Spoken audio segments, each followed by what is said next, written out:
Please access another experience. Please access another experience. Please access another experience.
Performing in London at the O2 Arena, Prince live on Sky News in a television first.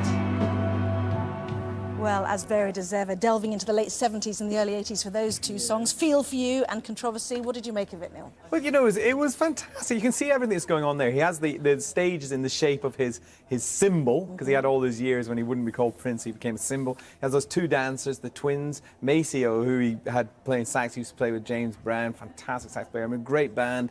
You just see the showmanship and the commitment and excitement. See London, you know, notoriously unfunky London, jumping up and down is just a thrill in itself. You know, you watch that. I've seen two of those shows, and tonight is the last night, the last of the 21 nights on the 21st, and now I'm sad. You know, you should be playing there every night, so you could just pop down and think, I'll go and see Prince today. It's all over now. What do you think the reason for this is? Is it about music access, or is it about marketing? The fact that he decided to do two shows live on television? You know, he's an astute operator, but he sort of operates in a plane of his own. He did that thing giving his CD away with the mail. Now, that caused massive controversy, but it also generated massive publicity. He's operating outside of the music business. He's kind of removed himself from the music business. So this is probably, you know, he'll tell everyone, it makes an impact, remind everyone that he was here. You know, this is the end of a particular little Prince era. He says he might move here, though. You know, it's just another thing for him to do. He's got lots going on, and it's all about putting music out and putting him out there in a different way. People said that the thing with the mail, giving his CD away with the mail, 3 million copies, they said, you know, it was destroying music and, you know, you can't give away music for free. But that put his CD in, you know, 3 million homes. That's a lot more than would have gone out and bought it. And he stood to make, I think, somewhere in the region of £15 million just selling tickets for this. So, you know, that was a market leader, you know, put the CD out there. People don't even need to go out and buy it. They can hear the music, they go down to the show. You got a free CD with every ticket for the show. And he did 2 shows a night. I mean, pretty extraordinary. I mean, amazing, isn't it? He is a fantastically eccentric character, though, isn't he? You mentioned his cryptic symbol. I think it was his 12th album that had it on back in '92, and then the year later, he actually legally changed his name to this cryptic symbol and became known as the artist formerly known as Prince. Yes, but explain that to him. What's going on in his head? He pronounced it Kevin, though.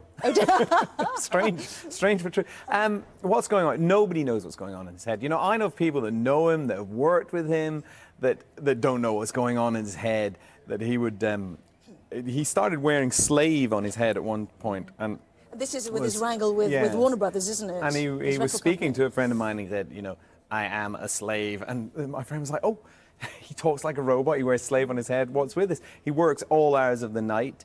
You know, when they were trying to arrange Live Aid first, he didn't perform at Live Aid, and Bono and Geldof were trying to set it up, and they were told. Geldof was trying to set Live Aid up, and he was told, you know, if you ring the studio at 6 o'clock every day, Prince might answer. And they said, well, what, he'll be there? He said, no, he sometimes passes the phone at that time. You know, he lives a very eccentric life. Even as a teenager, his father was a jazz musician, and as a teenager, he was a great prodigy, a great musical prodigy. But it was all done in his bedroom. He was the original bedroom artist. You know, he would make these recordings and whatnot in his bedroom.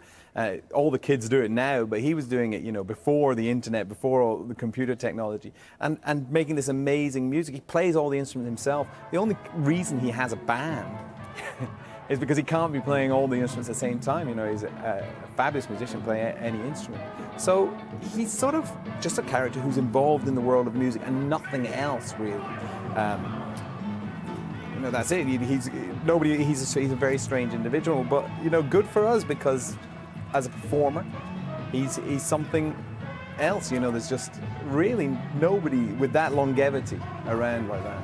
Just watching the pictures from earlier. If you did miss the start of that, you can watch it on Sky News Active just by pressing that red button on your remote control, and also on our website as well, sky.com/news. For the next 48 hours, we have access to that. So he's being very liberal with giving us this, first of all live, and then later on. I mean, it's really like amazing to give marketing. Music away, and his thing is giving it away because he no longer sells in the vast quantities that he did in his early stage of career, but he sells fantastic amount of live tickets. So, you know, give the music away, bring the people to the shows. And in some ways, that's the way that music might have to move. You know, this is one of the debates that goes on, because CD sales are falling and illegal downloads are growing. But so the music business is suffering. The live business is booming. And yet he's It's booming in this challenged country. YouTube, hasn't he, for anyone who's started to download pictures from his concerts at the O2 Arena on the website. I mean, to give it away in one hand and to complain when people have put it there illegally, I suppose, as he sees it, on the other. Yes, well, go figure. I don't think you're going to second guess it. You say that he's just into his music, but is he also a big showman as well? We saw him getting on stage at London Fashion Week this week, for example. Well, he's an extraordinary showman, and that's part of his music, because he comes out of loving a tradition of music where it was about making it a show. There's so many bands and artists now, it's like get on with the scruffy jeans and look at your shoes. He's about the costume change, about the moves, you know, he'll do the splits on stage, he's got the dancers.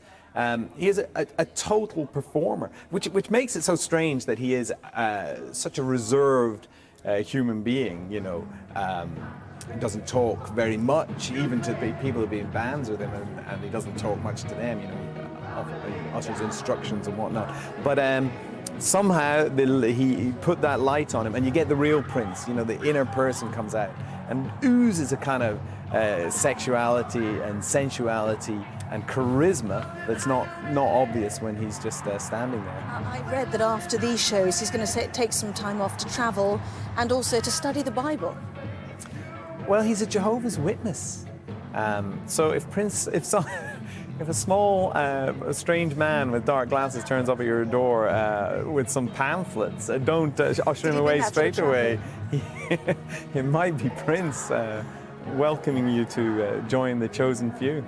We know that these tickets have been going for hundreds of pounds, haven't they? But he capped the price, didn't he, to £31.21 after his previous album.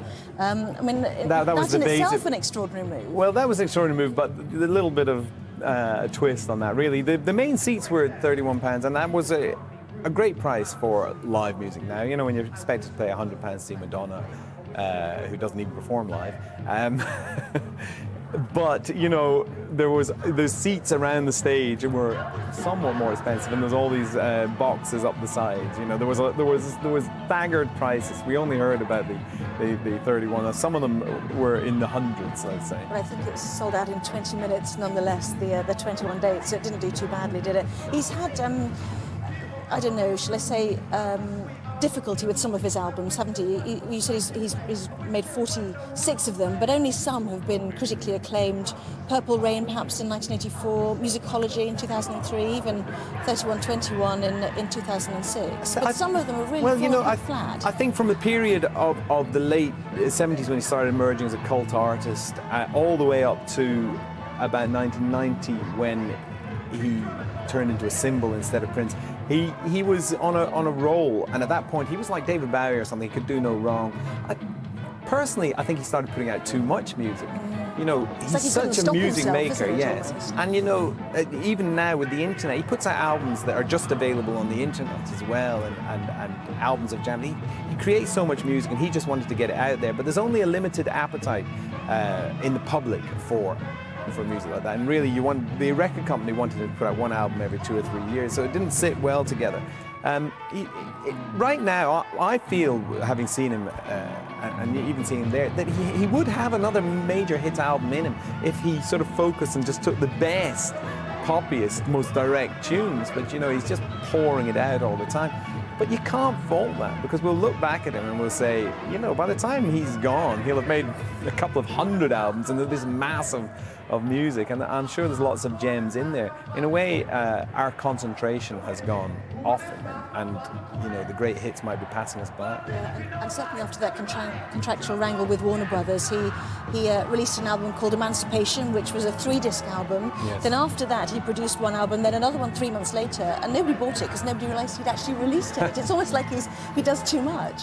Well, yeah, it is like he does too much, and so, you know, it's very few artists that can do too much, but really, and most of it's of a certain quality. What we get now is that mostly people release lots of albums, and then after they pass away or retire, we go back and we find all the stuff that was in their cupboard and acclaim it as genius. But But he's had the cupboard open for 15 years now, and it might be a bit too much for most people. Well, just stand by if you don't mind. Let's go outside the O2 Arena because Angela Corp is standing by for us there, soaking up the excitement, no doubt, because it's the final date, isn't it, Angela? And it's certainly been well and truly highly acclaimed, these 21 dates at the O2 Arena. Yes, 378,000 people by the end of tonight will have seen his concert dates here. The show kicked off live on Sky News about 20 minutes ago or so. We've already had some text messages from people who were inside the concert who've been telling us just how amazing it is. Everyone was given little purple lights, glow sticks to hold as they went inside. Before Prince came on stage, there were thunderclaps, there were noises, as if Purple Rain was about to start. But instead, what happened was they cut to the photographs, the pictures of the crowd waving those purple glow sticks around behind them. And then when he came on and sung I Feel For You, the crowd went absolutely wild. We've had several texts, as I say, from people inside the concert who say he's practically taken the roof off, and when controversy started, the crowd went bananas. And he has produced so many songs, hasn't he? 150 he's practiced. Everybody's saying it's been a different set every night.